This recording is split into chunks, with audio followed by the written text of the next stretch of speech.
நம்மளோட ஸ்கின்னுக்கு நேச்சுரலான க்ளோயிங் கொடுக்கக்கூடிய டர்மரிக் ஸ்கின் க்ளோயிங் மாஸ்க் எப்படி பண்றதுன்னு தான் பார்க்க போறோம். இதுக்கு நமக்கு தேவையான பொருட்கள் ஆலோவேரா ஜெல், மஞ்சள், அப்புறம் கொஞ்சமா தேன். ஆயிலி ஸ்கின் இருக்கவங்களும் ட்ரை ஸ்கின் இருக்கவங்களும் இந்த பேக்கை யூஸ் பண்ணலாம். ஒரு பவுல்ல முதல்ல ஆலோவேரா ஜெல்ல 1 ஸ்பூன் ஆட் பண்ணிக்கோங்க. இந்த ஆலோவேரா ஜெல் நம்மளோட ஸ்கின்னை ஹைட்ரேட் பண்ணி பிம்பிள்ஸ், ஆக்னி எல்லாம் சரி பண்றதோட நம்ம ஃபேஸ்ல இருக்க எக்ஸஸ் ஆயிலையும் இது பேலன்ஸ் பண்ணும். இப்போ இந்த ஆலோவேரா ஜெல் கூட 1 ஸ்பூன் இல்ல 1/2 ஸ்பூன் மஞ்சளை ஆட் பண்ணிக்கோங்க. இந்த மஞ்சள் நம்மளோட ஃபேஸுக்கு நேச்சுரலான க்ளோ கொடுத்து ஸ்கின்ல இருக்க காயங்களை கியூர் பண்ணும், இன்ஃப்ளமேஷன்ஸ் எல்லாத்தையுமே சரி பண்ணும். பிம்பிள்ஸ், ஆக்னியை கூட இந்த மஞ்சள் ட்ரீட் பண்ணும். கஸ்தூரி மஞ்சளா யூஸ் பண்றது ரொம்ப நல்லது.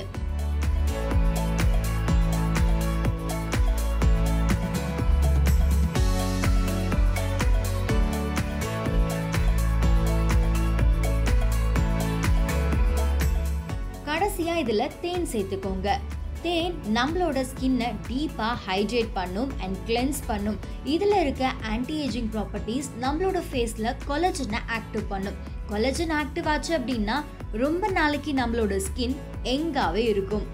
இப்போ இது மூணுத்தையும் நல்லா மிக்ஸ் பண்ணிக்கோங்க.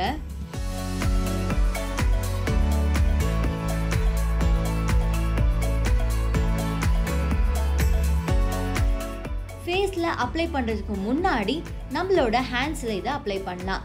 நீங்களும் உங்களோட ஃபேஸ்ல அப்ளை பண்றதுக்கு முன்னாடி எந்த ஒரு ஃபேஸ் மாஸ்கை ரெடி பண்ணும் போதும் உங்களோட ஹேண்ட்ஸ்ல அப்ளை பண்ணுங்க. பிகாஸ் நிறைய பேரோட ஸ்கின் ரொம்ப சென்சிட்டிவா இருக்கும்.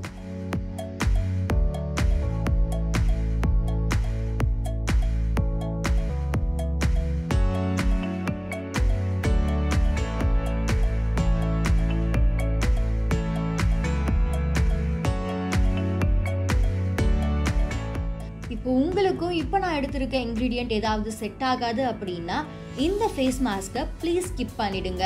அப்படி இல்லைன்னா உங்க ஹேண்ட்ஸ்ல அப்ளை பண்ணி பார்த்து இரிட்டேஷன் இல்லை அப்படின்னா உங்க ஃபேஸ்ல அப்ளை பண்ணுங்க.